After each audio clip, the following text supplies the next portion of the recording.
Judy, a flurry of rapid-fire gunshots into an elated Kansas City crowd and suddenly chaos in KC.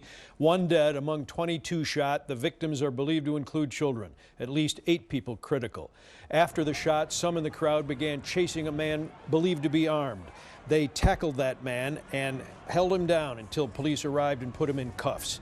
A second person who was reported to also have a gun was arrested, and now we know a third is in custody.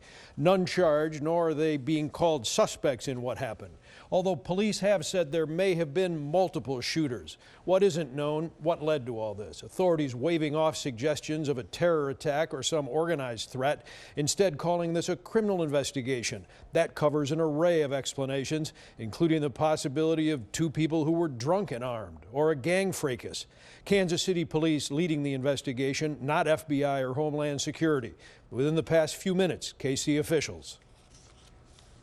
Right now, we do not have a motive, but we are asking those who may potentially have any kind of information, a witness or video, to contact police. We had over 800 officers there, staffed, situated all around Union Station today.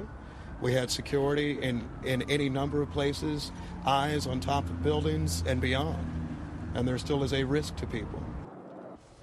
Although no active shooter scene is in place, there's still no reassurance that the public threat has ended. Police appear to have their arms around the scene, but don't sound as though they have much to say about what led to this.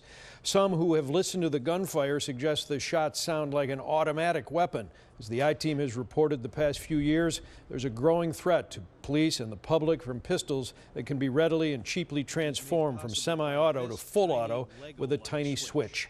Police there are now saying they've recovered 1 gun, but they don't know the makes and models of the guns actually used in this shooting today.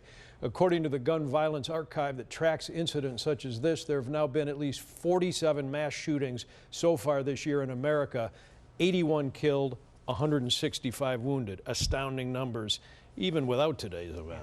Watch breaking news on YouTube. Subscribe to ABC7 Chicago Eyewitness News.